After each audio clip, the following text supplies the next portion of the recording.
ഒരു നിമിഷം ഒന്ന് ശ്രദ്ധിക്കൂ. ചില മുറിവുകൾ ശരീരത്തിലല്ല ഉണ്ടാകുന്നത്, അത് മനസ്സിലാണ്.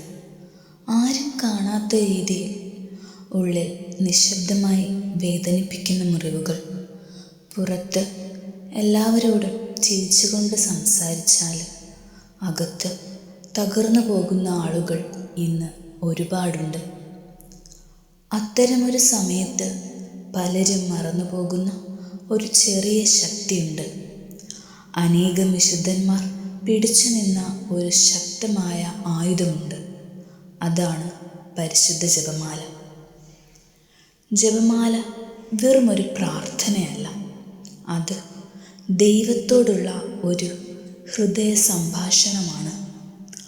ഓരോ നന്മ നിറഞ്ഞ മറിയമേ ചൊല്ലുമ്പോഴും നമ്മുടെ ഹൃദയത്തിലെ ഭയങ്ങളും ആശങ്കകളും പതിയെ ദൈവത്തിൻ്റെ കയ്യിലേക്ക് ഏൽപ്പിക്കപ്പെടുന്നു. ജീവിതത്തിൽ എല്ലാം കൈവിട്ടു പോകുന്ന പോലെ തോന്നുന്ന സമയങ്ങളിൽ പോലും ജപമാല നമ്മെ ഓർമ്മിപ്പിക്കുന്നത് ഒരു വലിയ സത്യമാണ്. നീ ഒറ്റയ്ക്കല്ല, സ്വർഗം നിനക്കായി പ്രാർത്ഥിക്കുന്നുണ്ട്. പലർക്കും ഒരനുഭവമുണ്ട്. കരഞ്ഞുകൊണ്ട് ജപമാല ആരംഭിച്ചവർ സമാധാനത്തോടെ അത് അവസാനിപ്പിച്ചു.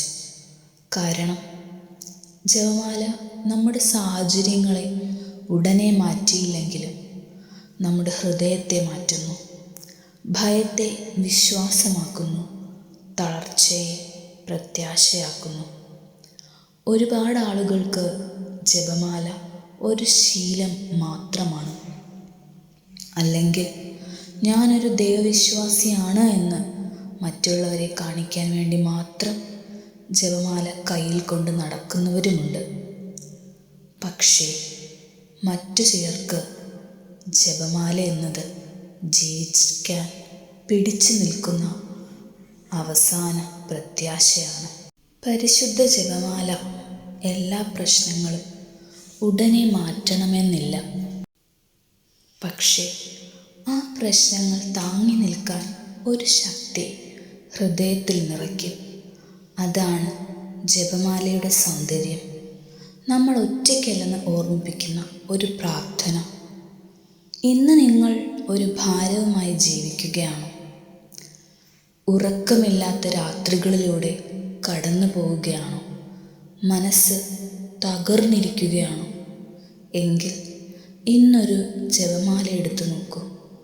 എല്ലാ ചോദ്യങ്ങൾക്കും മറുപടി ലഭിക്കണമെന്നില്ല, പക്ഷേ നിങ്ങൾ അന്വേഷിച്ച സമാധാനം അത് ജപമാലയിലായിരിക്കും. ഈ ചെറിയ വീഡിയോ നിങ്ങളുടെ ഹൃദയത്തെ സ്പർശിച്ചുവെങ്കിൽ ലൈക്ക് ചെയ്യാനും ഷെയർ ചെയ്യാനും മറക്കരുത്. പ്രാർത്ഥനയിലൂടെ സമാധാനം അന്വേഷിക്കുന്ന ഒരാൾക്ക് ഈ വീഡിയോ ഒരാശ്വാസമാകാം. കൂടുതൽ ആത്മീയ ചിന്തകൾക്കും പ്രാർത്ഥനകൾക്കും ഈ ചാനൽ സബ്സ്ക്രൈബ് ചെയ്യൂ. ദൈവം നിങ്ങളെ അനുഗ്രഹിക്കട്ടെ. ആമേൻ.